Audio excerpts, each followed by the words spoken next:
जय हिंद दोस्तों, स्वागत है आप सभी का आपके अपने परिवार द लॉजिकल साइंस में। मैं हूं आलोक सिंह आतिश और आज के इस वीडियो सेशन में हम लोग डिस्कस करने वाले हैं group D 2018 shift wise science question discussion में 4 अक्टूबर के सेकेंड शिफ्ट में पूछे गए सभी साइंस क्वेश्चन की। जी हाँ दोस्तों, इससे पीछे के वीडियो सेशन में हम लोगों ने group D 2018 shift wise science question discussion में 4 अक्टूबर के फर्स्ट शिफ्ट में जो क्वेश्चन पूछे गए थे उसको डिस्कस करा था। दोस्तों आज के इस सेशन में हम लोग सेकेंड शिफ्ट की बात करेंगे और साथ ही आपकी जानकारी के लिए बताना चाहूँगा कि आज के इस सेशन का जो भी क्वेश्चन है उसका पीडीएफ आपको कहाँ मिलेगा, ये हमारे टेलीग्राम ग्रुप से मिल जाएगा, जिसका लिंक मैंने नीचे डिस्क्रिप्शन में डाल दिया है, आप वहाँ से जा करके ले सकते हैं। बहरहाल आइए अपने सेशन की शुरुआत करते हैं और चलते हैं पहले क्वेश्चन की तरफ। आपका जो पहला क्वेश्चन है आज के इस सेशन का, क्वेश्चन नंबर 1 क्या पूछा जा रहा है आपसे पूछा जा रहा है कि डैश लेंस का उपयोग निकट दृष्टि दोष मायोपिया से पीड़ित लोगों द्वारा किया जाता है। ऑप्शन दिया हुआ है बेलनाकार, दूसरा है उत्तल अवतल, तीसरा है अवतल और चौथा है उत्तल। क्या होगा इसका आंसर? आपसे क्वेश्चन करा जा रहा है कि इन चारों में से ऐसा कौन सा लेंस है जिसका उपयोग निकट दृष्टि दोष से पीड़ित व्यक्तियों द्वारा किया जाता है। आप क्या कहेंगे कि गुरुजी जब हम लोग निकट दृष्टि दोष की बात करते हैं, किसकी बात करते हैं? निकट दृष्टि दोष की बात करते हैं, तो आप क्या कहते हैं कि इसी को इंग्लिश में मायोपिया बोला जाता है। क्या बोला जाता है? मायोपिया। और इस रोग से पीड़ित जो व्यक्ति होते हैं उसको निकट का वस्तु तो साफ साफ दिखाई पड़ता है, लेकिन दूर की वस्तु साफ साफ दिखाई नहीं पड़ती है। और इसको ठीक करने के लिए हम लोग किस लेंस का उपयोग करते हैं? आप कहते हैं कि गुरुजी अवतल लेंस का उपयोग किया जाता है। कौन से लेंस का उपयोग किया जाता है? अवतल लेंस का उपयोग किया जाता है। तो आपसे जो क्वेश्चन करा जा रहा है उसका सीधा सीधा आंसर क्या हो जाएगा? आप कहेंगे option number C is the right answer of this question. आप में से बहुत सारे मित्रों के मन में चल रहा होगा कि गुरुजी आंखों में तो और भी कई प्रकार के अलग अलग दोष होते हैं और उसमें अलग अलग तरह के लेंस का उपयोग किया जाता है। तो हमारे ऑप्शन में जो यहाँ पे अलग अलग तरह का लेंस दिया गया है, तो ये बताओ ये सब लेंस किन रोगों को ठीक करने के लिए यूज़ किया जाता है? तो आप सभी ध्यान में रखेंगे कि आपके पहले ऑप्शन में दिया हुआ है बेलनाकार लेंस। तो ध्यान में रखिएगा कि बेलनाकार लेंस जो है वो अबिंदुकता दोष को ठीक करने के लिए किया जाता है, जिसको हम लोग क्या कहते हैं? एस्टिग्मेटिज्म कहते हैं। क्या कहते हैं? एस्टिग्मेटिज्म कहते हैं। और ध्यान में रखिएगा कि अबिंदुकता भी क्या है? तो सर ये भी आँख का ही रोग है। क्या है? आँख का ही रोग है। और साथ ही ध्यान में आप ये भी रखेंगे कि अबिंदुकता को ही क्या बोला जाता है? दृष्टि वैषम भी बोला जाता है। तो आप ये चीज़ भी ध्यान में रखेंगे और क्या कहेंगे कि अबिंदुकता से पीड़ित व्यक्ति को ठीक करने के लिए बेलनाकार लेंस का उपयोग किया जाता है। आप कहेंगे कि गुरुजी हमारे ऑप्शन में तो उत्तल और अवतल दोनों दिए हैं, तो क्या ऐसा कोई रोग है जिसको ठीक करने के लिए उत्तल और अवतल लेंस दोनों का उपयोग किया जाता है? बिल्कुल है सर। और आप सभी ध्यान में रखेंगे कि ये जो आपका उत्तल और अवतल लेंस है, ये आँख के किस रोग को ठीक करने के लिए किया जाता है? तो ध्यान में रखिएगा कि जो जरा दृष्टि दोष होता है, जिसको हम लोग इंग्लिश में प्रेसबायोपिया कहते हैं। क्या कहते हैं? प्रेसबायोपिया कहते हैं। तो इस रोग से पीड़ित व्यक्ति को ठीक करने के लिए उत्तल और अवतल लेंस का उपयोग किया जाता है। मेरे मित्र, आप सबों को मालूम होगा कि जरा दृष्टि दोष क्यों होता है? तो आप कहते हैं जब आंखों की समंजन क्षमता समाप्त हो जाती है तब जो है व्यक्ति जरा दृष्टि दोष से पीड़ित हो जाता है। आंखों की समंजन क्षमता कब समाप्त हो जाती है? तो सर ओल्ड एज। और इस रोग से जो पीड़ित व्यक्ति होते हैं वो क्या होता है? तो आप कहते हैं कि गुरुजी वो ना तो नज़दीक की वस्तु को साफ साफ देख पाता है और ना ही दूर की वस्तु को साफ साफ देख पाता है। तो इस स्थिति में नज़दीक और दूर दोनों के वस्तु को इस रोग से पीड़ित व्यक्ति साफ साफ और आसानी से देख ले, इसीलिए इसको ठीक करने के लिए बाइफोकल लेंस का उपयोग किया जाता है, जिसमें क्या होता है? तो सर उत्तल और अवतल लेंस होता है। तो हमेशा ध्यान में रखना है कि उत्तल और अवतल लेंस इसका उपयोग कहाँ पे किया जाता है? तो जरा दृष्टि दोष से पीड़ित व्यक्तियों को ठीक करने के लिए किया जाता है। आप कहेंगे कि गुरुजी हमारे ऑप्शन में तो उत्तल भी दिया हुआ है। तो मेरे मित्र, आप सभी ध्यान में रखेंगे कि उत्तल लेंस का उपयोग दूर दृष्टि दोष को ठीक करने के लिए किया जाता है, जिसको हम लोग इंग्लिश में क्या कहते हैं? इसी को हम लोग इंग्लिश में हाइपरमेट्रोपिया कहते हैं। क्या कहते हैं? हाइपरमेट्रोपिया। इसमें क्या होता है? इसमें सर व्यक्ति जो है वो दूर की वस्तु को तो साफ साफ देख पाता है, लेकिन नज़दीक की वस्तु को साफ साफ देख नहीं पाता है। तो इसको ठीक करने के लिए हम लोग क्या करते हैं, तो सर उत्तल लेंस वाला चश्मा पहना देते हैं और वो ठीक हो जाता है। आपसे जब भी कोई ये पूछे ये बताओ कि अवतल लेंस का उपयोग आंखों के किस रोग को ठीक करने के लिए किया जाता है, आप कहेंगे निकट दृष्टि दोष। बेलनाकार लेंस का उपयोग आंखों के किस रोग को ठीक करने के लिए किया जाता है, आप कहेंगे अबिंदुकता। उत्तल अवतल दोनों ही लेंस का उपयोग आंखों के किस रोग को ठीक करने के लिए किया जाता है, आप कहेंगे जरा दृष्टि दोष। और उत्तल लेंस का उपयोग आंखों के किस रोग को ठीक करने के लिए किया जाता है, आप कहेंगे दूरदृष्टि दोष। उम्मीद करते हैं समझ पाए होंगे। चलते हैं अगले क्वेश्चन की तरफ। आपका जो अगला क्वेश्चन है, क्वेश्चन नंबर 2, बड़ा ही हलवा टाइप सवाल। आपसे पूछा जा रहा है कि डैश H2SO4 का आणविक द्रव्यमान है। ऑप्शन दिया हुआ है 99U, दूसरा ऑप्शन है 96U, तीसरा ऑप्शन है 90U और चौथा ऑप्शन है 98U।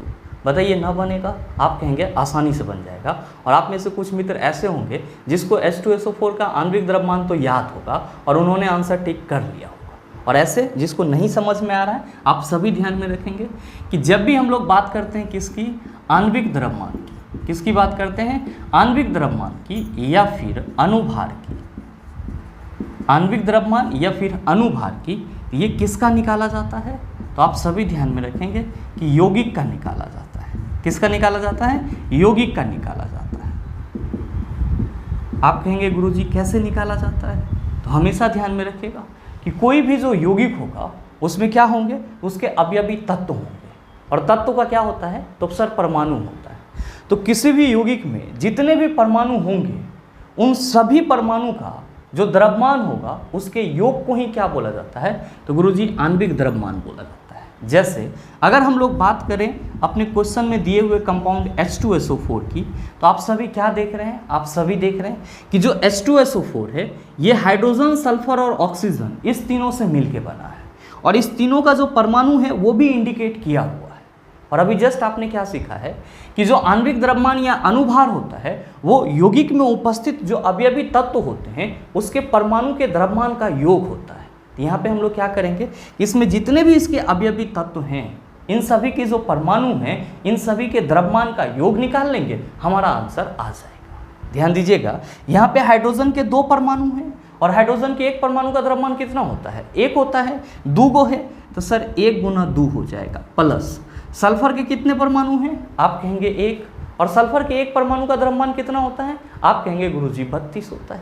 तो लीजिए यहाँ पे हम प्लस 32 लिख दे रहे हैं। और साथ ही यहाँ पे ऑक्सीजन के कितने परमाणु हैं, आप कहेंगे 4, और ऑक्सीजन के 1 परमाणु का द्रव्यमान कितना होता है, तो आप कहिएगा 16। यहाँ पे 4 गो है तो 16 गुना 4 हो जाएगा। मेरे मित्र जब आप इसको गुना करके जोड़ेंगे तो आप कहेंगे 1 दूना 2 हो जाएगा, साथ ही ये 32 तो रहेगा ही रहेगा, और क्या होगा, तो 16 चौका 64 हो जाएगा। और जब आप सबको जोड़ेंगे तो 4 2 6 2 8 और 6 और 3 9, क्या हो गया, तो गुरुजी H2SO4 का जो आणविक द्रव्यमान होगा वो क्या होगा, 98 AMU होगा। ध्यान में रखिएगा AMU का फुल फॉर्म क्या होता है, एटॉमिक मास यूनिट होता है, या इसी को हम लोग शॉर्ट फॉर्म में क्या लिख सकते हैं, 98U लिख सकते हैं।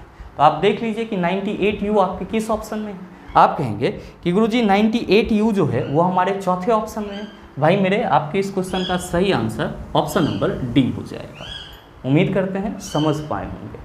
चलते हैं अगले क्वेश्चन की तरफ। आपका जो अगला क्वेश्चन है क्वेश्चन नंबर 3, क्या पूछा जा रहा है आपसे, आपसे पूछा जा रहा है कि कंपनी इंगित करता है। मेरे मित्र ध्यान देंगे कि यहाँ पे कंपनी नहीं होगा, यहाँ पे कंपन होगा। टाइपिंग एरर है तो आप सभी इसको सुधार लेंगे। कंपनी को काट करके क्या लिखेंगे, कंपन लिखेंगे।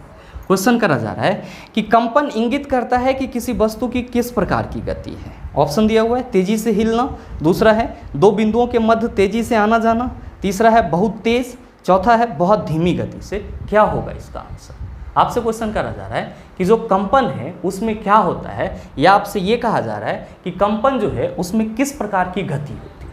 आप सभी क्या कहते हैं कि गुरुजी एकरे अंग्रेजी में हम लोग वाइब्रेशन कहते हैं। और जब भी कोई कण वाइब्रेट कर रहा होता है, कंपित कर रहा होता है, तो क्या कर रहा होता है, तो 2 बिंदु के बीच में तेजी से आ जा रहा होता है। जब भी कोई कण कंपित कर रहा होता है, वाइब्रेट कर रहा होता है, तो एक्चुअली में वो क्या कर रहा होता है, तो गुरुजी 2 बिंदु के बीच में वो तेजी से आ जा रहा होता है, जैसा कि आप एनिमेशन में देख पा रहे होंगे। कंपन आपका कुछ इसी तरीके से होता है। क्या देख रहे हैं कि इसमें जो आपका कण है वो दो बिंदु के बीच में क्या कर रहा है, तो बहुत ही तेजी से आ जा रहा है। तो आपसे जो क्वेश्चन करा जा रहा है कि कंपन इंगित करता है कि किसी वस्तु की किस प्रकार की गति है, तो आप सरल शब्दों में कह सकते हैं कि ये जो है वो दो बिंदुओं के मध्य तेजी से आना जाना करने वाला गति का उदाहरण है या गति है। तो जो क्वेश्चन करा जा रहा है उसका सीधा सीधा सही ऑप्शन क्या होगा, आप कहेंगे ऑप्शन नंबर बी हो जाएगा। मेरे मित्र आप सभी ध्यान में रखिएगा, अगर आपसे कोई ये पूछ दे ये बताओ कि ध्वनि कैसे प्रोड्यूस होता है, तो आप सभी ध्यान में रखना कि जो वाइब्रेशन है ये ध्वनि उत्पन्न करता है। तो आपसे क्वेश्चन ये भी पूछा जा सकता है कि निम्नलिखित में से कौन ध्वनि उत्पन्न करता है, तो आप कहेंगे वाइब्रेशन यानी कि कंपन। और अगर कोई ये पूछ दे कि ध्वनि किससे उत्पन्न होती है, तो आप कहेंगे वाइब्रेशन से उत्पन्न होती है। उम्मीद करते हैं समझ पाए होंगे। चलते हैं अगले क्वेश्चन की तरफ। आपका जो अगला क्वेश्चन है क्वेश्चन नंबर 4, क्या पूछा जा रहा है आपसे? आपसे पूछा जा रहा है कि कुछ बहुकोशिकीय सजीव में जैसे राइजोपस, मशरूम और कुछ जीवाणु, एस्परजिल्स इत्यादि में प्रजनन इस प्रकार होता है। ऑप्शन दिया हुआ है पुनर्जनन, दूसरा है बीजाणु, तीसरा है निषेचन, चौथा है आपका विखंडन। आपसे क्वेश्चन करा जा रहा है कि जो राइजोपस होते हैं, एस्परजिल्स होते हैं, मशरूम होते हैं, इन सभी में जो प्रजनन की प्रक्रिया होती है वो कैसे होती है। तो आप सभी ध्यान में रखेंगे, जब भी बात करी जाएगी किसकी, राइजोपस की, किसकी बात की जाएगी, राइजोपस की, और साथ ही मशरूम की एवं एस्परजिल्स की। ध्यान में रखिएगा एस्परजिल्स बैक्टीरिया है, जबकि राइजोपस क्या है, तो फंगी है। तो जब भी बात करा जाएगा राइजोपस, मशरूम और एस्परजिल्स के प्रजनन प्रक्रिया की, तो आप सभी क्या कहेंगे कि गुरुजी इन तीनों में जो प्रजनन प्रक्रिया होती है वो बीजाणु गठन प्रक्रिया के थ्रू होती है। और बीजाणु गठन प्रक्रिया क्या है, ये एक प्रकार का अलैंगिक प्रजनन है। तो आपसे जो क्वेश्चन करा जा रहा है कि कुछ बहुकोशिकीय सजीव में जैसे राइजोपस, मशरूम और कुछ जीवाणु, एस्परजिल्स इत्यादि में प्रजनन इस प्रकार होता है। आप कह रहे हैं बीजाणु गठन, तो आप बताओ कि सही ऑप्शन क्या होगा। आप कहेंगे कि गुरुजी ऑप्शन बी में बीजाणु लिखा हुआ है, हम कह सकते हैं सही आंसर ऑप्शन नंबर बी हो जाएगा। आप में से बहुत सारे मित्रों के मन में चल रहा होगा कि गुरुजी हमारे पहले ऑप्शन में पुनर्जनन दिया हुआ है। मेरे मित्र इसी को इंग्लिश में रीजेनरेशन बोलते हैं। और मैंने कई बार बताया कि जो हाइड्रा है, प्लेनेरिया है, इन सभी में जो रिप्रोडक्शन की प्रोसेस होती है वो पुनर्जनन प्रक्रिया से होती है। आप कहेंगे कि गुरुजी हमारे ऑप्शन में तो निषेचन भी दिया हुआ है। मेरे मित्र इसके बारे में भी मैंने आपको बताया है, इसी को इंग्लिश में हम लोग फर्टिलाइजेशन कहते हैं। और क्या होता है, तो सर जब स्पर्म और ओवम एक दूसरे के साथ डिफ्यूज हो जाता है तो ये प्रक्रिया क्या कहलाती है, निषेचन या फिर फलन या फिर इंग्लिश में फर्टिलाइजेशन कहलाती है। आप कहेंगे कि गुरुजी हमारे ऑप्शन में तो विखंडन दिया हुआ है। तो मेरे मित्र इस चीज़ के बारे में भी हम लोगों ने पीछे के क्लास में डिस्कस करा है। विखंडन क्या है, तो आप कहेंगे गुरुजी ये असेक्सुअल रिप्रोडक्शन का ही टाइप है। और इसमें किस प्रकार से रिप्रोडक्शन होता है, तो आप कहते हैं कि विखंडन के प्रक्रिया में जो पेरेंट सेल होता है उसका बॉडी धीरे धीरे डेवलप होता है और साथ में उसका न्यूक्लियस भी डेवलप होता है। और जब उसका बॉडी भारी हो जाता है तो वो क्या होता है, तो सर टूट जाता है, जिससे क्या मिल जाता है, दो डॉटर सेल मिल जाता है। तो विखंडन की प्रक्रिया में किसी भी ऑर्गेनिज्म का जो बॉडी होता है वो विघटित होकर के क्या करते हैं, नए ऑर्गेनिज्म का निर्माण करते हैं। उम्मीद करते हैं समझ पाए होंगे। चलते हैं अगले क्वेश्चन की तरफ। आपका जो अगला क्वेश्चन है क्वेश्चन नंबर 5, बड़ा ही हलवा टाइप सवाल। आपसे पूछा जा रहा है कि किसी वस्तु का संवेग डैश पर निर्भर करता है। ऑप्शन दिया हुआ है वस्तु पर लगे बल, दूसरा है वस्तु के द्रव्यमान, तीसरा है वस्तु के द्रव्यमान और वेग दोनों, चौथा है वस्तु के वेग। क्या होगा इसका आंसर। आपसे क्वेश्चन करा जा रहा है कि जो किसी वस्तु का संवेग होता है, जिसको हम लोग इंग्लिश में क्या कहते हैं, मोमेंटम कहते हैं, ये किस चीज़ पर निर्भर करता है। तो आप सभी क्या कहते हैं कि गुरुजी संवेग को हम लोग P से रिप्रेजेंट करते हैं और फॉर्मूला होता है mv, जहाँ पे m क्या है, द्रव्यमान, v क्या है, तो सर वस्तु का वेग। और किसी भी वस्तु का द्रव्यमान और उसके वेग के गुणनफल को ही क्या बोला जाता है, आप कहते हैं संवेग बोला जाता है। इसका मतलब ये हुआ, ये जो संवेग है ये वस्तु के द्रव्यमान पे भी डिपेंड करेगा और साथ ही साथ वस्तु के वेग पे भी डिपेंड करेगा।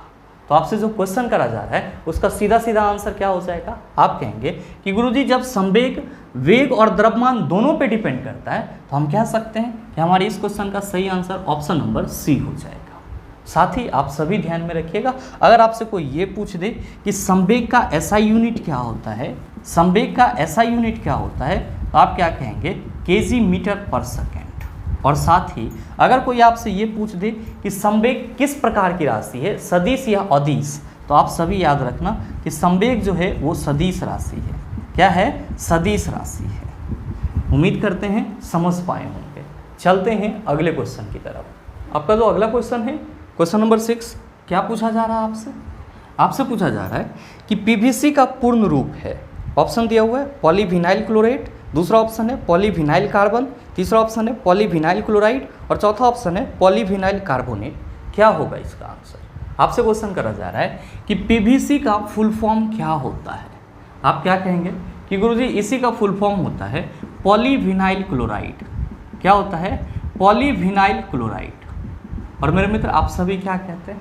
आप सभी कहेंगे कि गुरुजी ये जो पीवीसी है ये एक प्रकार का बहुलक होता है, जिसको हम लोग इंग्लिश में क्या कहते हैं? तो इसी को हम लोग इंग्लिश में पॉलीमर कहते हैं।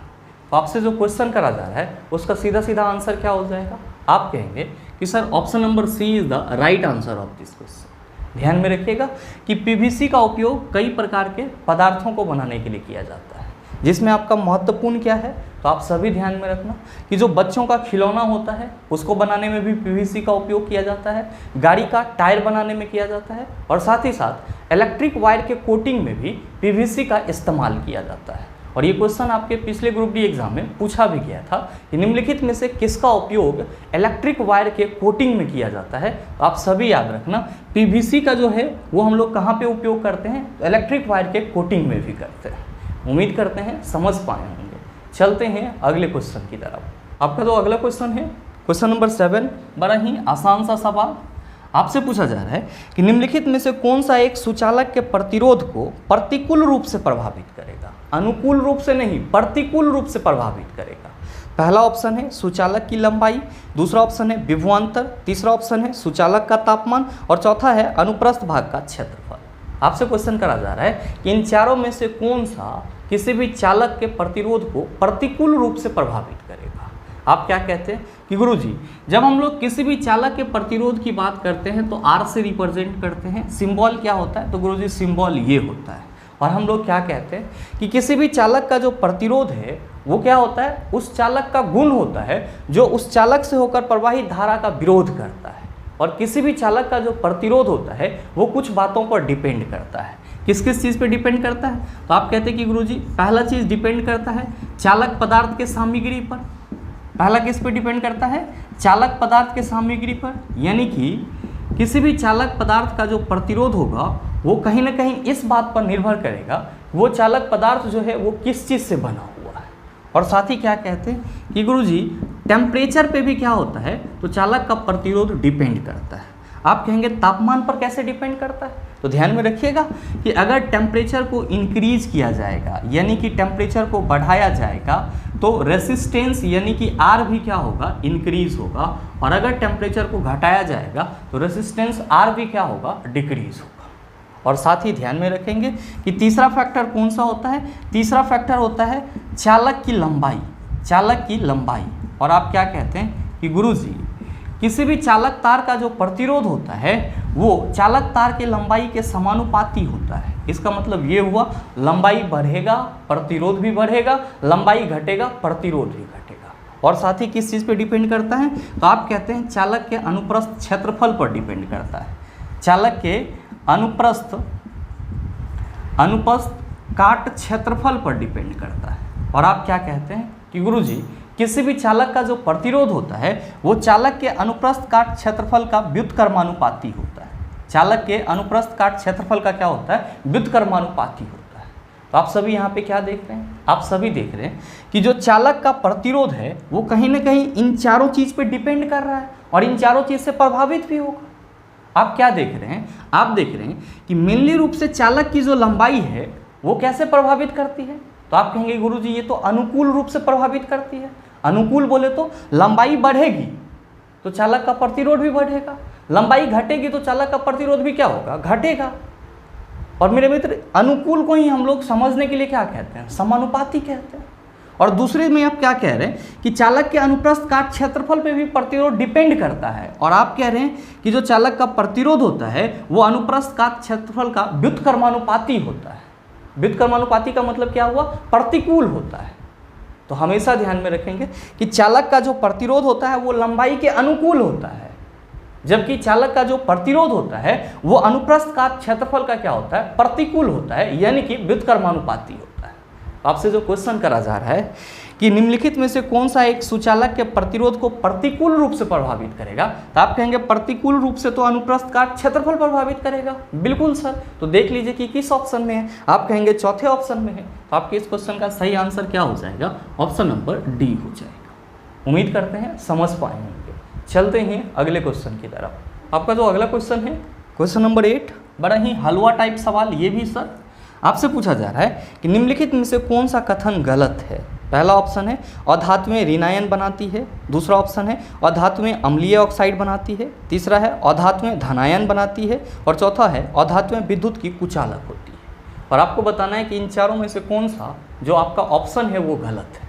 आप क्या कहेंगे कि गुरुजी पहले ऑप्शन में कहा जा रहा है कि अधातुएं ऋणायन बनाती है। आप क्या कहेंगे कि गुरुजी जितने भी नॉन मेटल होते हैं, जितने भी नॉन मेटल होते हैं, इन सभी के बाह्यतम कक्षा में जो इलेक्ट्रॉन की संख्या होती है वो कितनी होती है, तो आप कहते हैं 4, 5, 6, 7 होती है।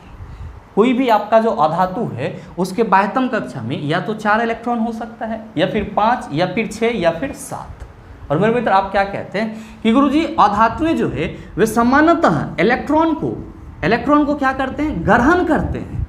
इलेक्ट्रॉन को क्या करते हैं, ग्रहण करते हैं। और आप सबों को मालूम है कि अगर कोई भी चीज़ इलेक्ट्रॉन को गेन करेगा वो पॉजिटिव बनाएगा या फिर नेगेटिव आयन बनाएगा। आप कहेंगे गुरुजी जब गेन करेगा, ग्रहण करेगा, तो ये ऋण आयन बनाएगा, यानी कि नेगेटिव आयन बनाएगा। तो जो आपका पहला ऑप्शन है कि अधातुएं ऋणायन बनाती है, ये कहीं ना कहीं क्या है, आप कहेंगे गुरुजी सही है। आपका दूसरा ऑप्शन है कि अधातुएं अम्लीय ऑक्साइड बनाती है। मैंने आपको कई बार बताया है, क्या बताया है कि जो नॉन मेटालिक ऑक्साइड होते हैं, ध्यान दीजिएगा, अधातु को हम लोग इंग्लिश में नॉन मेटल कहते हैं। तो जो नॉन मेटालिक ऑक्साइड होते हैं, नॉन मेटालिक ऑक्साइड होते हैं, इसका नेचर कैसा होता है, अम्लीय होता है। कैसा होता है, अम्लीय होता है। जबकि जो आपका मेटालिक ऑक्साइड होता है, जो मेटालिक ऑक्साइड होता है, इसका नेचर कैसा होता है, तो आप कहते हैं क्षारीय, यानी कि बेसिक होता है। तो आपका जो दूसरा ऑप्शन है जिसमें कहा जा रहा है कि अधातुएं अम्लीय ऑक्साइड बनाती है, तो आप क्या कहेंगे कि गुरुजी ये भी सही है। क्यों, क्योंकि जितने भी नॉन मेटल के ऑक्साइड होते हैं वे सब के सब अम्लीय नेचर वाले होते हैं। आपका तीसरा है स्टेटमेंट कि अधातुएं धन आयन बनाती है। आप क्या कहेंगे कि गुरुजी अभी न समझाए हैं, ये हमेशा ऋण आयन बनाएगा, जबकि धन आयन कौन बनाएगा, तो धातु क्या करेगा, तो सर ये पॉजिटिव आयन बनाएगा। क्यों, क्योंकि इसके बाह्यतम कक्षा में 1, 2 या 3 इलेक्ट्रॉन रहता है, और ये क्या करता है, इलेक्ट्रॉन का लॉस कर देता है, और इसलिए हमेशा धातु जो है वो पॉजिटिव आयन बनाता है, जबकि अधातु के अंदर हमेशा इलेक्ट्रॉन को ग्रहण करने की प्रवृत्ति होती है, इसलिए हमेशा क्या करता है, ऋण आयन बनाता है। तो आप क्या कहेंगे कि गुरुजी हमको तो गलत ऑप्शन चूज करना था, और तीसरा ऑप्शन में कहा जा रहा है कि अधातुएं धन आयन बनाती है, तो कहीं ना कहीं ये गलत है। तो सही आंसर हमारा ये हो जाएगा, बिल्कुल हो जाएगा सर। आप सभी लिख लेंगे कि आपके इस क्वेश्चन का सही आंसर ऑप्शन नंबर सी हो जाएगा। आप कहेंगे कि गुरुजी चौथे ऑप्शन में दिया हुआ है कि अधातुएं विद्युत की कुचालक होती है। और मेरे मित्र इसी चीज़ पे हम लोग तो धातु और अधातु को डिफाइन भी करते हैं कि मेटल वे पदार्थ होते हैं जिससे इलेक्ट्रिसिटी प्रवाहित हो जाती है, लेकिन नॉन मेटल वे पदार्थ होते हैं जिससे इलेक्ट्रिसिटी प्रवाहित नहीं होती है। हाँ, एक्सेप्शन है, उसको हम लोग क्या करते हैं, तो सर बाद में रखते हैं, लेकिन कहीं ना कहीं मेन प्रॉपर्टीज़ को लेकर चलते हैं। तो क्या कहते हैं कि गुरुजी धातुएं विद्युत का चालन करती है, जबकि अधातुएं विद्युत का चालन नहीं करती है। उम्मीद करते हैं समझ पाए होंगे। चलते हैं अगले क्वेश्चन की तरफ। आपका जो अगला क्वेश्चन है क्वेश्चन नंबर 9, क्या पूछा जा रहा है आपसे, आपसे पूछा जा रहा है कि एक मजदूर भूमि से 14 केजी का सामान उठाता है और उसे भूमि से 1.5 मीटर ऊपर अपने सिर पर रखता है। उसके द्वारा सामान पर किए गए कार्य की गणना करें। बताइए न बनेगा, आप कहेंगे आसानी से बन जाएगा, क्योंकि क्वेश्चन बहुत ही सरल है। क्वेश्चन में कहा जा रहा है कि कोई मजदूर है जो 14 केजी का सामान 1.5 मीटर ऊपर उठा करके अपने सिर पर रखता है, और हमसे पूछा जा रहा है कि इस मजदूर द्वारा सामान पर किया गया कार्य क्या होगा। तो हम लोग कहेंगे कि चूंकि सामान को ऊपर उठाया जा रहा है, इसलिए यहाँ पे जो किया गया कार्य होगा वो mgh के बराबर होगा। बहुत सारे मित्र उंगली उठाएंगे कि गुरुजी हमारे क्वेश्चन में तो जी का वैल्यू ना दिया गया है। तो मेरे मित्र आप सभी जी का वैल्यू यहाँ पे 10 मीटर पर सेकेंड स्क्वायर लेंगे, आपका आंसर एग्जैक्ट आ जाएगा। 9.8 लेंगे तो डेसिमल में आएगा। ध्यान दीजिएगा कि आपके क्वेश्चन में मास कितना है 14, जी का वैल्यू कितना लेना है 10, ऊंचाई कितना लेना है 1.5, पॉइंट हटाएंगे नीचे 10 आएगा, ये इसके साथ सेटल हो जाएगा और 14 और 15 को जब आप गुना करेंगे तो ये हो जाएगा आपका 210 जूल और सही आंसर क्या होगा ऑप्शन नंबर ए हो जाएगा। उम्मीद करते हैं समझ पाए होंगे। चलते हैं अगले क्वेश्चन की तरफ। आपका जो अगला क्वेश्चन है क्वेश्चन नंबर 10, क्या पूछा जा रहा है आपसे पूछा जा रहा है कि दृढ़ ऊतक डैश से बना है। ऑप्शन दिया हुआ है सफ़ेद रक्त कोशिकाएं, दूसरा है निर्जीव कोशिका, तीसरा है लाल रक्त कोशिकाएं और चौथा है जटिल कोशिका। क्या होगा इसका आंसर? आप कहेंगे कि गुरुजी कई बार आपने बताया है कि जब भी हम लोग बात करते हैं दृढ़ ऊतक की, किसकी बात करते हैं दृढ़ ऊतक की, इसी को हम लोग क्या कहते हैं, इसी को हम लोग इंग्लिश में एस्केलेन काइमा कहते हैं। क्या कहते हैं? एस्केलेन काइमा कहते हैं। और आप सभी क्या कहते हैं कि गुरुजी ये जो दृढ़ ऊतक होते हैं ये क्या होते हैं? मृत कोशिका से बने होते हैं। किससे बने होते हैं? मृत कोशिका से बने होते हैं। और साथ ही साथ आप क्या कहते हैं कि गुरुजी ये जो दृढ़ ऊतक है ये बहुत ही ज़्यादा कठोर होता है। क्या होता है? कठोर होता है। और आप क्या कहते हैं कि गुरुजी ये जो कठोर होता है वो लिग्निन के उपस्थिति के चलते कठोर होता है। किसके उपस्थिति के चलते कठोर होता है? लिग्निन के उपस्थिति के चलते कठोर होता है। तो आपसे क्वेश्चन क्या करा जा रहा है? क्वेश्चन करा जा रहा है कि दृढ़ ऊतक डैश से बना है। आप कहेंगे ये मृत कोशिका से बने होते हैं और आपके ऑप्शन में मृत कोशिका ना देकर के निर्जीव कोशिका दिया हुआ है, तो कहीं से आपको कोई शक नहीं होना चाहिए कि मृत कोशिका को हम लोग निर्जीव कोशिका भी कह सकते हैं। तो इस आधार पे आपके इस क्वेश्चन का सही आंसर क्या होगा? आप कहेंगे कि गुरुजी निर्जीव कोशिका हमारे दूसरे ऑप्शन में है, इस आधार पे हमारा सही आंसर ऑप्शन नंबर बी हो जाएगा। आप सबों के मन में चल रहा होगा कि गुरुजी आपने तो यहाँ पे दृढ़ ऊतक के बारे में बता दिया, लेकिन अगर हमसे कोई ये पूछेगा कि जो मृदु ऊतक है जिसको हम लोग पेरेन्काइमा कहते हैं, ये किस प्रकार की कोशिका से मिलकर बने होते हैं, तो आप सभी ध्यान में रखेंगे कि मृदु ऊतक और साथ ही साथ जो आपका स्थूल कोण ऊतक है जिसको आप कोलेनकाइमा कहते हैं, ये दोनों सजीव कोशिकाओं से मिलकर बने होते हैं। यानी कि ये दोनों ही क्या है? आपका जीवित ऊतक है। तो क्या ध्यान में रखना है कि जो आपका मृदु ऊतक है और साथ ही साथ जो स्थूल कोण ऊतक है ये सजीव कोशिकाओं से मिलकर बना होता है और साथ ही ये क्या कहलाते हैं? तो सर ये जीवित ऊतक कहलाते हैं, जबकि दृढ़ ऊतक क्या कहलाता है? मृत ऊतक कहलाता है। आप कहेंगे कि गुरुजी ऑप्शन में आरबीसी और डब्ल्यूबीसी की बात की जा रही है, तो भाई मेरे ये ब्लड का कंपोनेंट है। उम्मीद करते हैं समझ पाए होंगे। चलते हैं अगले क्वेश्चन की तरफ। आपका जो अगला क्वेश्चन है क्वेश्चन नंबर 11, क्या पूछा जा रहा है आपसे पूछा जा रहा है कि इनमें से कौन सी खरीफ की फसल नहीं है।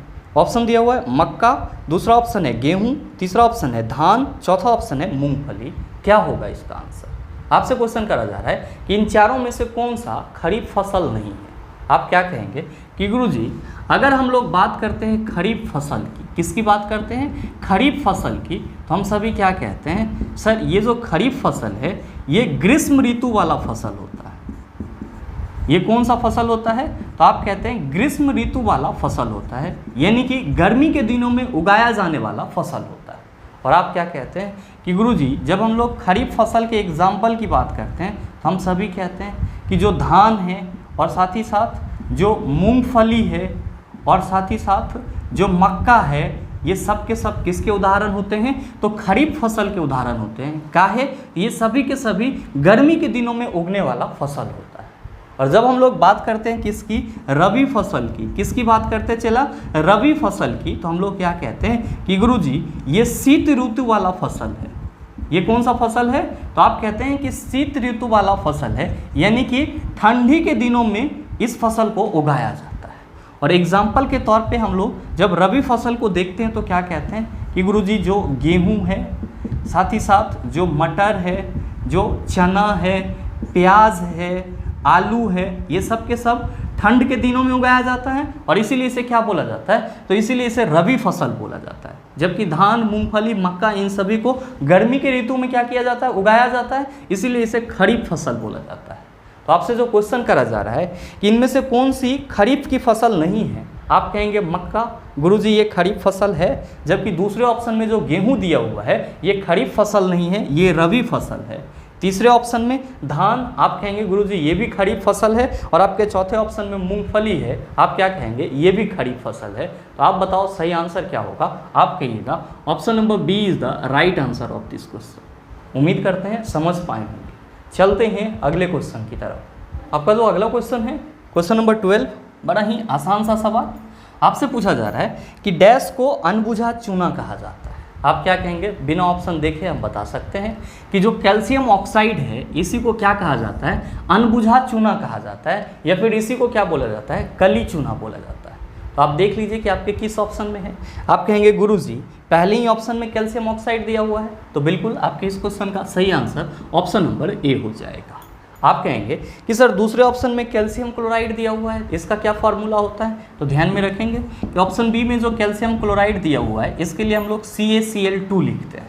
आप कहेंगे कि गुरुजी तीसरे ऑप्शन में कैल्शियम कार्बोनेट दिया हुआ है, इसका क्या फार्मूला होगा। तो ध्यान में रखिएगा इसका फार्मूला CaCO3 लिखते हैं। और आपके चौथे ऑप्शन में कैल्शियम हाइड्रोक्साइड दिया हुआ है, इसका फार्मूला क्या लिखते हैं हम लोग, CaOH2 लिखते हैं। और मेरे मित्र ध्यान में रखेंगे कि कैल्शियम हाइड्रोक्साइड को क्या कहा जाता है, अनबुझा चूना कहा जाता है, सॉरी बुझा हुआ चूना कहा जाता है। क्या कहा जाता है, बुझा हुआ चूना कहा जाता है। और साथ ही कैल्शियम ऑक्साइड को क्या कहा जाता है, अनबुझा चूना कहा जाता है। उम्मीद करते हैं समझ पाए होंगे। चलते हैं अगले क्वेश्चन की तरफ। आपका जो अगला क्वेश्चन है क्वेश्चन नंबर 13, क्या पूछा जा रहा है आपसे। आपसे पूछा जा रहा है कि आधुनिक आवर्त सारणी में डैश और डैश आवर्त में से प्रत्येक में 2 उपधातु होती है। आप कहेंगे गुरुजी ये चीज़ कैसे याद रहेगा। मेरे मित्र ये याद रखने वाली ही बात है। और आप सभी ध्यान में रखेंगे कि आपका जो मॉडर्न पीटी है, आपका जो मॉडर्न पीरियोडिक टेबल है, इसका जो पीरियड 4 है, इसका जो पीरियड 4 है और साथ ही साथ जो पीरियड 5 है, यानी कि जो आवर्त 4 है और जो आवर्त 5 है, इस दोनों में ही क्या है, तो सर 2-2 उपधातु पाए जाते हैं। 2-2 उपधातु पाए जाते हैं। आप कहेंगे कि गुरुजी वो कौन कौन से उपधातु हैं। तो आप सभी ध्यान में रखेंगे कि आपके आवर्त 4 में जर्मेनियम और आर्सेनिक पाया जाता है। आपके आवर्त 4 में कौन से 2 उपधातु पाए जाते हैं, जर्मेनियम और आर्सेनिक पाए जाते हैं। जबकि आवर्त 5 में एंटीमनी और टेल्यूरियम पाया जाता है। और ये दोनों भी क्या हैं, उपधातु हैं।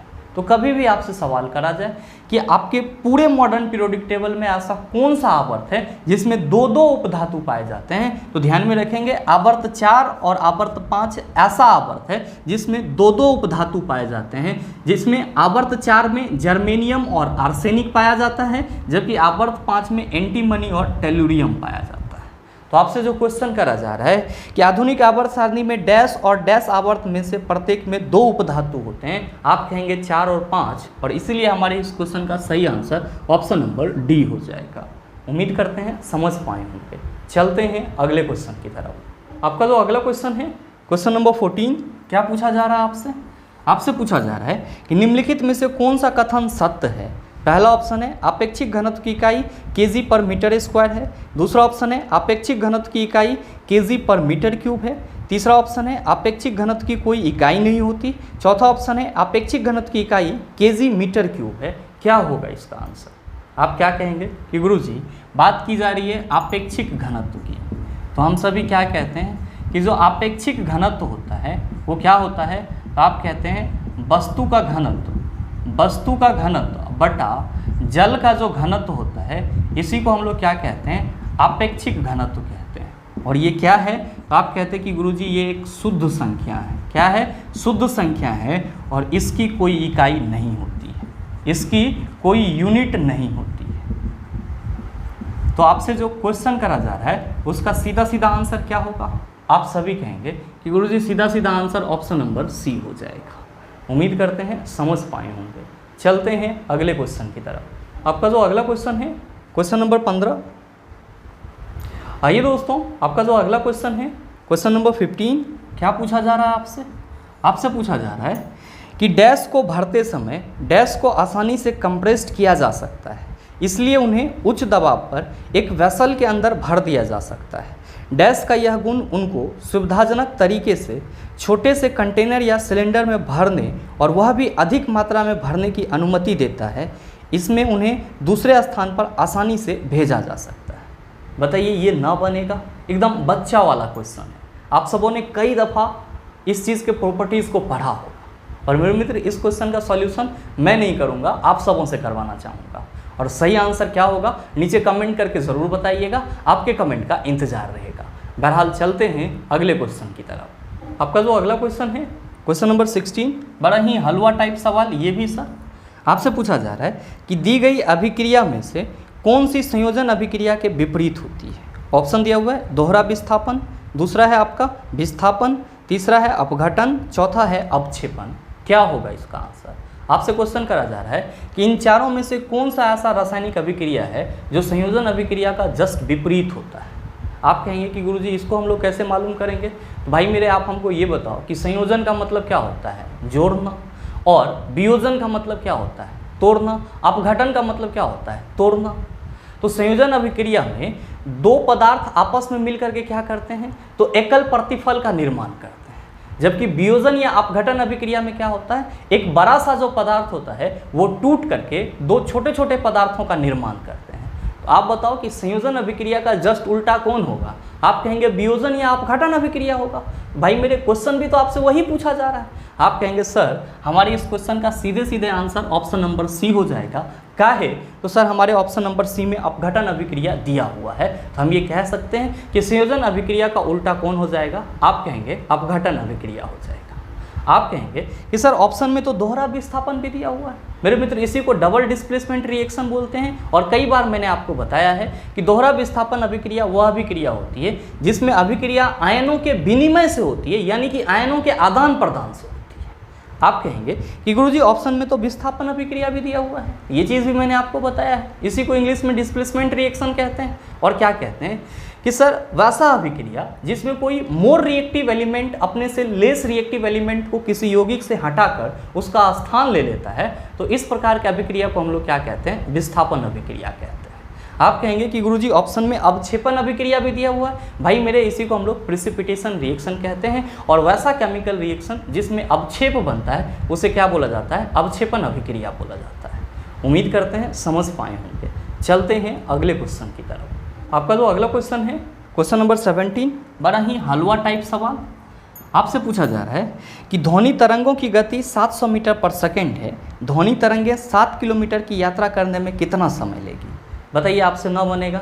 आसानी से बन जाएगा सर। और कैलकुलेट करके सही आंसर क्या होगा नीचे कमेंट करके ज़रूर बताइएगा, आपके कमेंट का इंतजार रहेगा।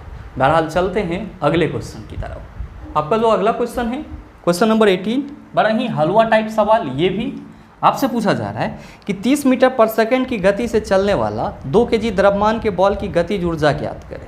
बताइए ना सॉल्व होगा? आप कहेंगे गुरुजी आंख बंद करके सॉल्व हो जाएगा। तो सॉल्व करके सही आंसर क्या होगा नीचे कमेंट करके ज़रूर बताइएगा, आपके कमेंट का इंतजार रहेगा। बहरहाल चलते हैं अगले क्वेश्चन की तरफ। आपका जो अगला क्वेश्चन है क्वेश्चन नंबर 19, क्या पूछा जा रहा है आपसे? आपसे पूछा जा रहा है कि कूलम्ब की एसआई इकाई है। ध्यान दीजिएगा, क्वेश्चन थोड़ा सा उल्टा पूछ लिया गया है। क्वेश्चन क्या पूछा जाना चाहिए था कि कूलम्ब डैश की एसआई इकाई है। तो आप लोग इसी फॉर्म में क्वेश्चन को समझेंगे कि क्वेश्चन आपसे पूछा जा रहा है कि कूलम्ब डैश की एसआई इकाई है। और ऑप्शन दिया हुआ है प्रतिरोध, विद्युत प्रवाह, विभवांतर, विद्युत आवेश।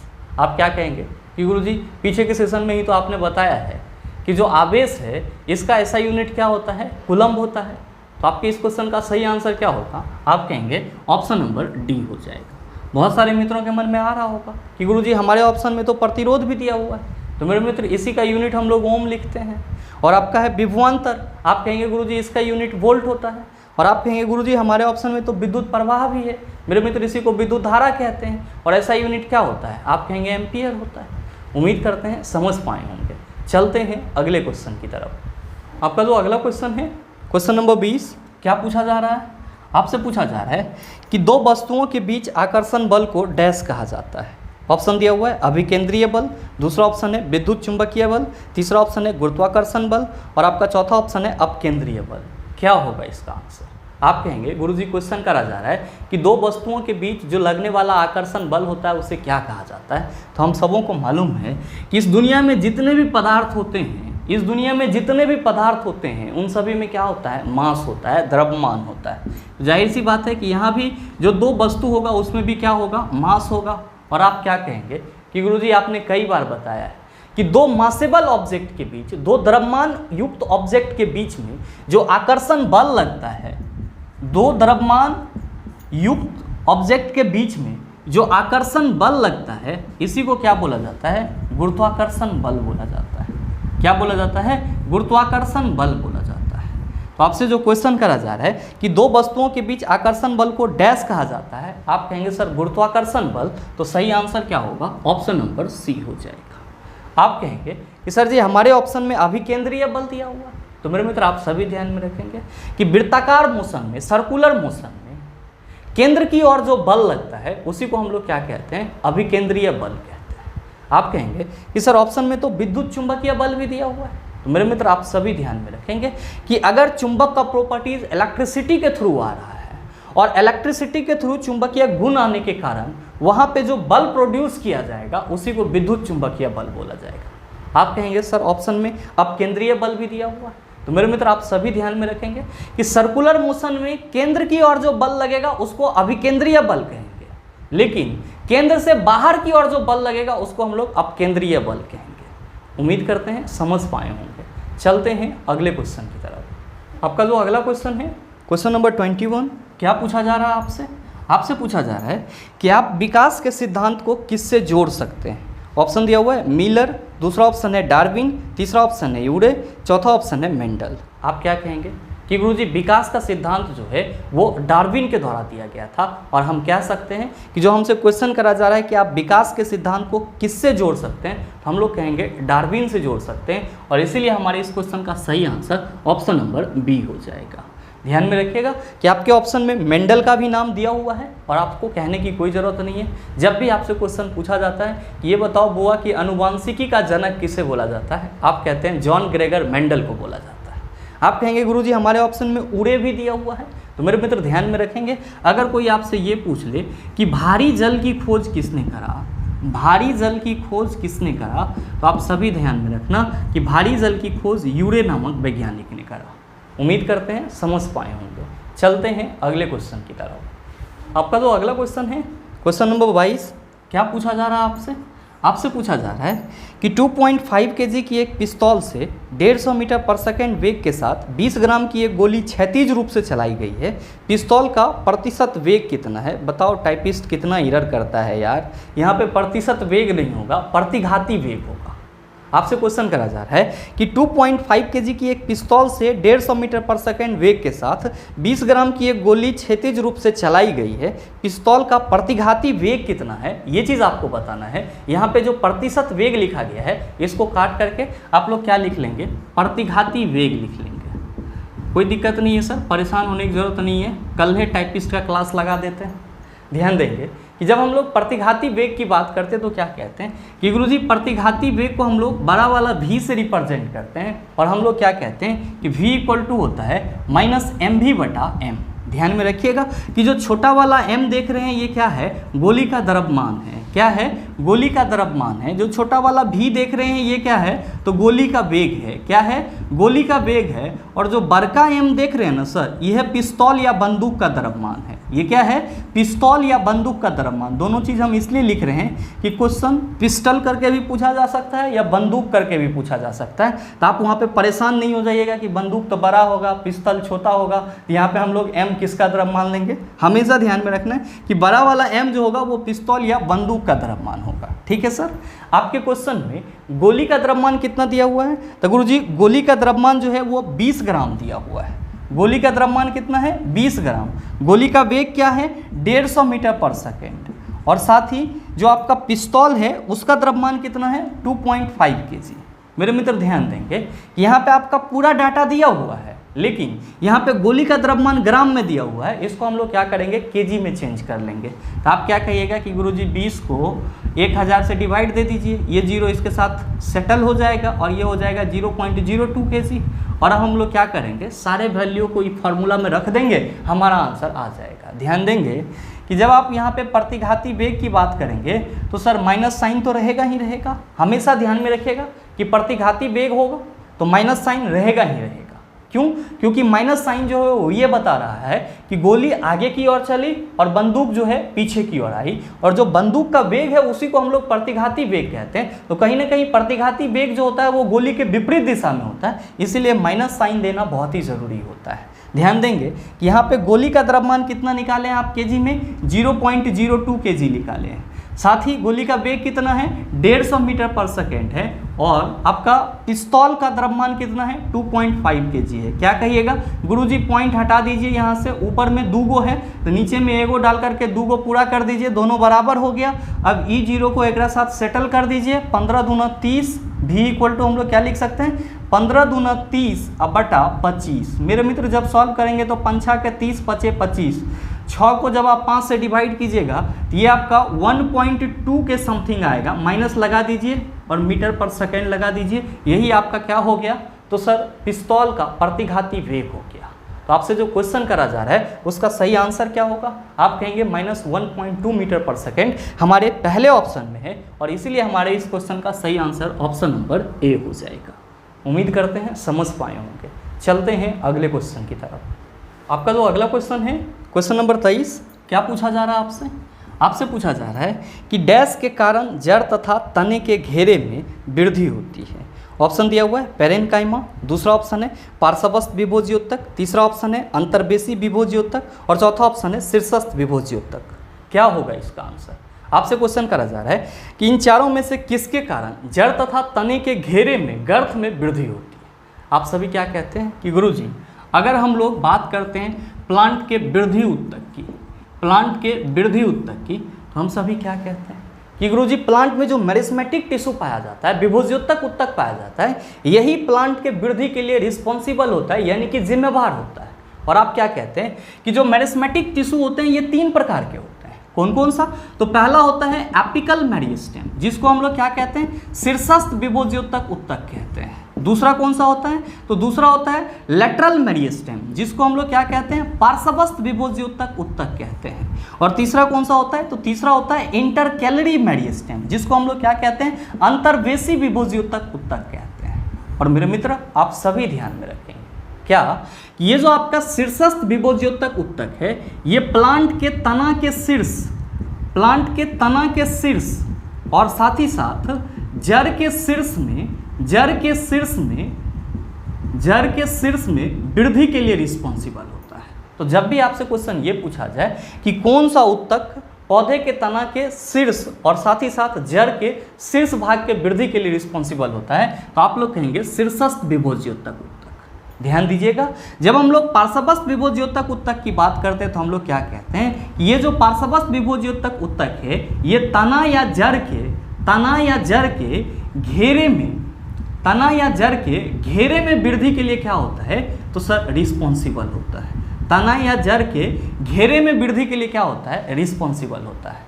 आप कहेंगे कि गुरुजी यहाँ पे घेरा कुछ अटपटाना लग रहा है। मेरे मित्र कोई अटपटाना है, ध्यान दीजिएगा। मान लीजिए कि ये आपका पेड़ है, ये क्या है सर, पेड़ है, तो जाहिर सी बात है कि ये इसका स्टेम होगा, और यहाँ पे क्या होगा सर, कुछ टहनी वगैरह भी होगा, और ये क्या होगा, तो गुरुजी ये रूट होगा। तो ये जो रूट जमीन को फाड़ले चल जाता है, तो सर इसके जो शीर्ष भाग में वृद्धि होती है वो शीर्षस्थ विभोज्योतक उत्तक के चलते। लेकिन ये जो आप रूट देख रहे हैं इसका तो अपना कुछ घेरा भी होगा, इसका अपना कुछ मोटाई भी होगा, तो सर इसके मोटाई के लिए जिम्मेवार कौन होगा, पार्श्वस्थ विभोज्योतक उत्तक। उसी तरह अगर हम लोग स्टेम की बात करते हैं तो इसका शीर्ष भाग ये हो गया, इसमें वृद्धि के लिए तो शीर्षस्थ विभोज्योतक उत्तक है ही, लेकिन ये जो तना है एक जो मोटाई है, जेकरा आप गर्त कह रहे हो, घेरा कह रहे हो, इसमें वृद्धि के लिए कौन रिस्पॉन्सिबल होगा, तो आप ध्यान में रखना पार्श्वस्थ विभोज्योतक उत्तक। और साथ ही टहनियों के पर्व में यहाँ पे आपका कौन सा उत्तक पाया जाता है, अंतर्वेशी विभोज्योतक उत्तक पाया जाता है। तो आपसे जो क्वेश्चन करा जा रहा है कि डैश के कारण जड़ तथा तने के घेरे में वृद्धि होती है, आप कहेंगे पार्श्वस्थ विभोज्योतक उत्तक के कारण, और इसीलिए हमारे इस क्वेश्चन का सही आंसर ऑप्शन नंबर बी हो जाएगा। बहुत सारे मित्रों के मन में आ रहा होगा कि गुरुजी यहाँ पे तो पेरेनकाइमा भी दिया हुआ है, तो भाई मेरे आप सबों को मालूम होना चाहिए कि पेरेनकाइमा जो है वो वृद्धि उत्तक नहीं कहलाता है। पेरेनकाइमा क्या होता है, तो आप सभी कहते हैं कि गुरुजी ये सरल अस्थायी उत्तक होता है। उम्मीद करते हैं समझ पाए होंगे। चलते हैं अगले क्वेश्चन की तरफ। आपका जो अगला क्वेश्चन है, क्वेश्चन नंबर 24, बड़ा ही हलवा टाइप सवाल। आपसे पूछा जा रहा है कि किसी भी पदार्थ के 1 मोल में मौजूद कणों की संख्या क्या है। आप कहेंगे 6.022 इंटू 10⁻23। किसी भी पदार्थ का जो 1 मोल होता है उसमें टोटल कणों की संख्या क्या होती है। तो 1 मोल में कणों की संख्या हमेशा ध्यान में रखेंगे चेला जी, कितना, तो 6.022 इंटू 10⁻23। और इस हिसाब से आपके इस क्वेश्चन का सही आंसर ऑप्शन नंबर बी हो जाएगा। ध्यान में रखिएगा, बस पावर में माइनस आप कभी मत लगाइएगा, नहीं तो बहुत सारे मित्र कंफ्यूज हो जाते हैं कि प्लस लगाएंगे कि माइनस लगाएंगे। आपको माइनस यहाँ पे नहीं लगाना है। हमेशा ध्यान में रखेंगे किसी भी पदार्थ के 1 मोल में जो कणों की संख्या होगी वो कण हमारा या तो परमाणु हो सकता है, अणु हो सकता है, आयन हो सकता है। वो कितना होगा, 6.022 इंटू 10⁻23 होगा। उम्मीद करते हैं समझ पाए होंगे। चलते हैं अगले क्वेश्चन की तरफ। आपका जो अगला क्वेश्चन है, क्वेश्चन नंबर 25, क्या पूछा जा रहा है आपसे। आपसे पूछा जा रहा है कि एक तत्व का इलेक्ट्रॉनिक विन्यास 2, 8, 7 है, तो इसकी संयोजकता क्या होगी। ऑप्शन दिया हुआ है 2, दूसरा ऑप्शन है 1, तीसरा ऑप्शन है 7 और आपका चौथा ऑप्शन है 8। क्वेश्चन करा जा रहा है कि कोई तत्व है जिसका इलेक्ट्रॉनिक कॉन्फ़िगरेशन 2, 8, 7 है, तो इसकी संयोजकता क्या होगी। ध्यान में रखिएगा, संयोजकता क्या होता है, तो किसी भी तत्व के परमाणु के द्वारा त्याग या ग्रहण की गई इलेक्ट्रॉन की संख्या होती है। आप क्या देख रहे हैं कि जिस तत्व की बात की जा रही है उसके पहले कक्षा में 2 इलेक्ट्रॉन है, दूसरे में 8 और तीसरे में क्या है, तो गुरुजी 7 है। आप क्या कहेंगे, ये स्टेबल तभी होगा जब किसी भी तरीके से इसका जो बाह्यतम कक्षा है उसमें 8 इलेक्ट्रॉन पूरा हो जाए। तो मेरे मित्र, ये जो तत्व है वो 8 इलेक्ट्रॉन अपने बाह्यतम कक्षा में पूरा करने के लिए क्या करेगा, तो आप कहेंगे गुरुजी ये 1 इलेक्ट्रॉन किसी से ले लेगा। क्या करेगा, 1 इलेक्ट्रॉन किसी से ले लेगा। तो ये कितना इलेक्ट्रॉन ग्रहण कर रहा है, तो आप कहेंगे गुरुजी 1। तो जाहिर सी बात है कि जैसे ही ये 1 इलेक्ट्रॉन ग्रहण करेगा तो बाह्यतम कक्षा में कितना इलेक्ट्रॉन हो जाएगा। आप कहेंगे 1 लेगा तो 8 हो जाएगा, तो इसकी संयोजकता कितनी हो जाएगी, 1 हो जाएगी। और ध्यान में रखेंगे ये तत्व आपका कौन सा है, तो आप याद रखना, अभी जस्ट मैंने आपको बताया है कि जो अधातु होते हैं उसके बाह्यतम कक्षा में या तो 4 इलेक्ट्रॉन रहेगा, या 5, या फिर 6, या फिर 7। इसके बाह्यतम कक्षा में कितना है, आप कहेंगे 7। सर इसीलिए ये क्या है, अधातु है। क्या है, अधातु है। और मेरे मित्र ये कौन सा तत्व है, तो आप कहेगा 8, 2, 10, 7, 17, यानी कि ये जो है ये हमारा क्लोरीन है, जिसकी संयोजकता कितनी होती है, 1 होती है। और ये क्या है, अधातु है। और क्या बनाएगा, तो आप कहेंगे गुरुजी तो इलेक्ट्रॉन को ग्रहण कर रहा है, इसीलिए ये ऋण आयन बना लेगा। हमेशा ध्यान में रखिएगा कि कोई भी तत्व इलेक्ट्रॉन को ग्रहण करेगा तो सर ऋण आयन बनाएगा, इलेक्ट्रॉन लॉस करेगा तो क्या बनाएगा, धन आयन बनाएगा। तो आपके इस क्वेश्चन का सही ऑप्शन नंबर बी हो जाएगा। मेरे मित्र, इसी क्वेश्चन के साथ आपका जो 4 अक्टूबर के सेकंड शिफ्ट में क्वेश्चन पूछा गया था वो पूरी तरह से कंप्लीट होता है। और मेरे ख्याल से अब आपको इस प्रकार का कोई भी क्वेश्चन दे दिया जाए तो आप उसका जवाब आसानी से दे सकते हैं। साथ ही उम्मीद करते हैं कि ये वीडियो आपको अच्छा लगा होगा। अगर आपको वीडियो अच्छा लगा तो वीडियो को लाइक कीजिएगा, ज़्यादा से ज़्यादा शेयर कीजिएगा। और हाँ, अगर आप चैनल पर नए हैं तो सब्सक्राइब करके बेल आइकन दबा लीजिएगा, ताकि इस तरह के एग्जाम रेलेवेंट वीडियो का नोटिफिकेशन सबसे पहले आपके पास पहुंचे और आप उसको सबसे पहले देख पाओ। मिलते हैं फिर अगले सेशन में, तब तक के लिए best of luck. Thank you, have a nice day.